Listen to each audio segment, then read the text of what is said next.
আসসালামু আলাইকুম। আজকে আপনাদের সাথে ক্যারামেল পুডিং এর রেসিপি শেয়ার করব। খুবই ইজি একটা রেসিপি। তো এর জন্য ফার্স্টে 1 লিটার দুধ নিয়ে নিব। এখন দুধটাকে অনেকক্ষণ জাল দিব, সাথে নাড়তে থাকবো কারণ দুধটা ঘন করার জন্য।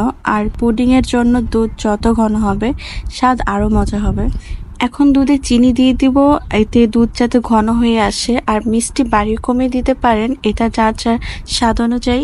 এখন দুধটাকে অনেকক্ষণ যাবত নাড়তে থাকবো কারণ দুধ যত ঘন হয়ে আসবে লেগে যাওয়ার চান্স থাকবে অনেকটাই, তো অনবরত নাড়তে থাকবো। তো আমি আগে থেকে দুধে লং, এলাচ, দারচিনি দিয়ে দিয়েছি অলরেডি। এটা আপনাদের ইচ্ছা, দিলেও হবে না দিলেও হবে, আমি দিয়ে দিয়েছি স্বাদটা আর অন্যরকম আনার জন্য।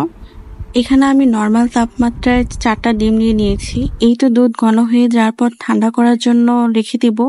আর ডিমের ভিতর গরম দুধ মোটেও ঢালা যাবে না, তাই হয়ে গেলে ঠান্ডা করতে রেখে দিব। এখন ডিমের সাথে দুধটা মিশিয়ে নিব ভালো করে। এখন ভ্যানিলা এসেন্স দিয়ে দিব, ডিমের স্মেলটা না আসে তার জন্য। এটা ছেঁকে নেব কারণ ছোটখাটো ডিমের খোসা থাকলে পুডিংটা দেখতেও ভালো লাগবে না, তাই ছেঁকে নেওয়াই বেটার। এখন এর সাথে ক্যারামেলটা রেডি করে নিব। চুলার আঁচটা লো করে তারপর ক্যারামেলটা বানাতে হবে কারণ পুড়েও যাবে, প্লাস তো একটা স্বাদ আসবে তার জন্য।